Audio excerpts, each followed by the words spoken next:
Hey there, welcome back to my channel, or welcome to my channel if it is your first time here. My name is Erin and I make videos all about sewing, primarily garments, but also some quilting, some bag making, some other little things, and I talk a bit about knitting and cross stitch as well at times. If that sounds interesting to you and you end up enjoying this video, I hope you hit that subscribe button and stick around for future videos. Today, we're talking about how I am tracking my pattern and fabric usage for the year of 2025. It's January, the very end of January, but January nonetheless, and I feel like stashes and stash goals and challenges are on a lot of our minds at this time of year as you're coming into a new year, probably looking at some whips or some fabric that you really want to get used up. It's just something I think we are all kind of thinking about. I have decided to track my fabric and pattern usage this year using Google Sheets, which is a free resource. It is available to anyone with a Google account, and I don't think it even has to be like a Google email account. I think just a Google account. And if you are here on YouTube logged in, you should be able to have Google Sheets. So it is free. It's basically like a less capable version of Excel, but it is very capable for what I am using it for this year. I am not doing a stash challenge. The document is labeled stash challenge. I'm not really doing a challenge. I am just tracking my usage, and the goal is to end up at the end of the year using more than I purchase. We'll see. I think it's going to be very doable with patterns. Fabric is going to be another story. But I just want to track it. I kind of just want to see how it's going. I want it to be something that is in the front of my mind as I'm making decisions about what to buy or what not to buy and what to use. Some people go through and catalog their entire fabric stash, and I love seeing the numbers from that information, but have negative 1000% desire to do that myself. So I figured just starting at the beginning of the year, if I track what I use and what I buy, I'll see net what I'm using total. So that being said, I decided to make this video today because I just got a fabric order. I actually already washed it and everything. This is from knitfabric.com. Nothing super exciting actually, and I'm a little disappointed by some of it. Well, really just this one piece. But it's coming into my stash, so I need to track it, and I'm going to do that using Google Sheets. So let me show you how I'm doing it. This is the tracker I am using in Google Sheets. I do have a link for a blank one below if you would like to mess around with it yourself or use it yourself. All I ask is that when you click on the link, go to File and go down to Make a Copy down here in the File menu, and then you can rename it something specific to yourself and make a copy. That way you are not editing the one that everyone has access to, because it'll get real messed up real fast. So here's mine. As you can see, I have dates for things I have either used. I am using positive values and green for things I have used from my stash, and negative values and red for things that I have added to my stash. I had it the other way before, where I would put a negative in front of the amount of yardage if I used it, and then it was a green cell. I conditionally formatted it and it would be a green cell, but my brain could not handle a negative number being green. So I switched it, and I am just kind of looking at the big picture. When I sum all of this up every month, as you can see I'm going to do over here, and then at the end of the year, I will either have a red number if I have added more to my stash than I have used, or a green number if I've used more than I have added. So that's how I'm looking at it. Let's go ahead and put this one in. I received it on 1/28. I have the order slip here. It is 2, 4, 5, 6 yards. So it's going to be -6, which hurts my brain a little because that to me should be that I used 6 yards, but big picture, negative is red, and red means I used more than or bought more than I used. Here, I'm just going to put that it's from knitfabric.com. You could be more specific if you want. You could put each cut in here separately if you do want to track that information more specifically. I don't. I don't really care that much.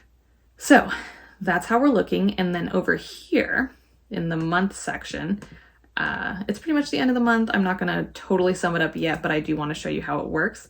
You type equal sum, open parentheses, or you could hit this and it'll do the open parentheses for you.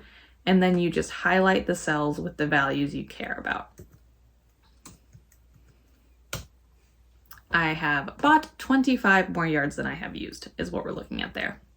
A lot of that is this murder mystery quilt that I am doing, and for that I am not going to give myself credit every month for the fabric I've used because it would be super difficult. It's, you know, cut a 4-inch square from this fabric, cut a rectangle from this other fabric. So just at the end of the year I'm gonna add up the yardage for the whole quilt top per the instructions and then give myself credit then. But yeah, other than that, not much to it. As you can see over here, I used 1.5 yards to make a couple of things. I'm putting what the fabric is as well as what I made, just for my information. I do want to kind of track, you know, what I'm actually using in terms of yardage, because it doesn't always match with what the pattern tells you. So ideally, I could come back in the future and look at this and know how many yards. To be more thorough, I should also put the width of the fabric, but I care a little bit about that information, don't care a lot. So we're just gonna roll with it how it is.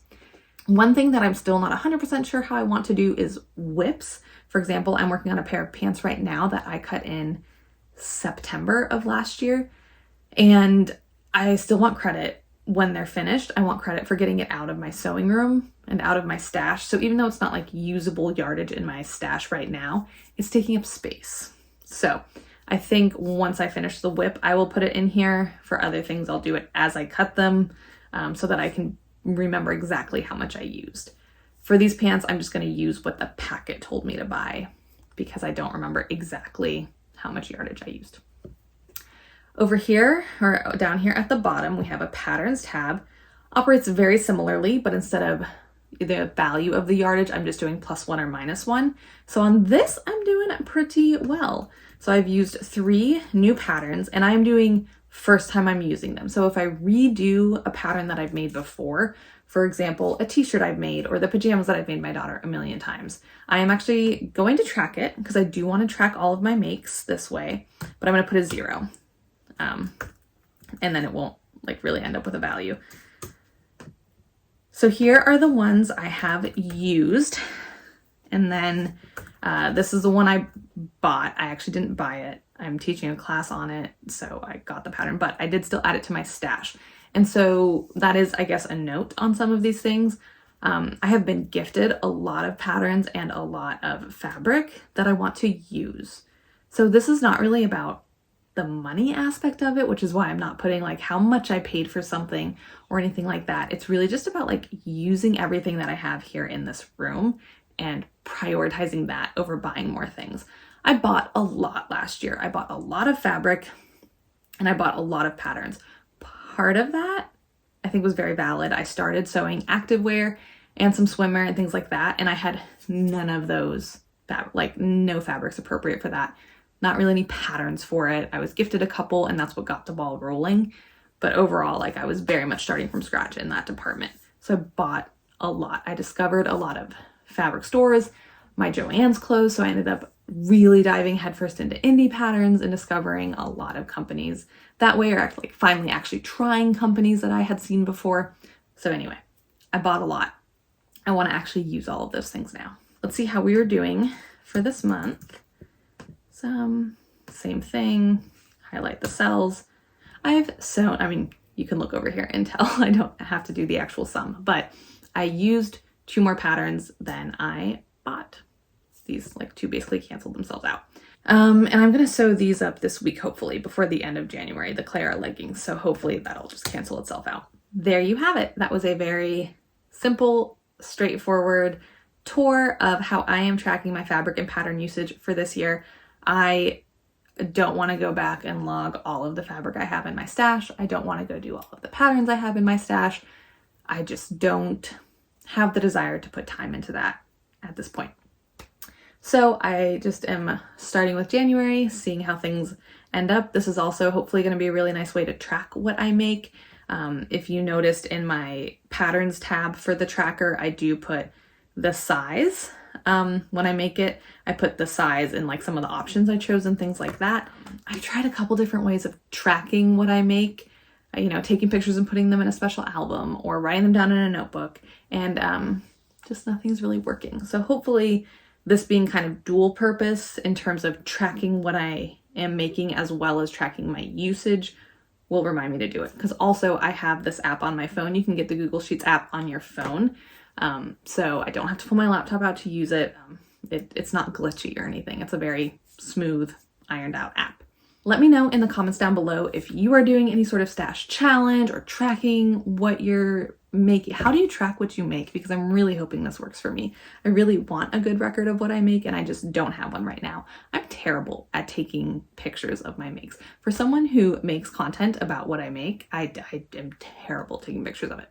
I'm hoping this will kind of help me keep track a little more and motivate me to use what I have, because I have wonderful things. I have like a closet full of patterns over here, patterns and fabric. I have fabric all around me, and I just want to sew it all up. Let me know down below, are you doing a stash challenge? Are you tracking it anyway? If you are interested in checking this out or playing around with it at all, it's very rudimentary. I'm sure an Excel whiz could do a lot more with it.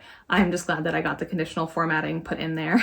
If you do want to have this as a starting point or use it yourself, the link for the blank version is down below. Just remember to make a copy of it before you start playing around with it, please. I look forward to hearing from you guys in the comments, and I will see you in the next video. Subscribe if you're not already subscribed and you made it to the end of the video. That tells me you probably like it. And I will see you next time. Bye.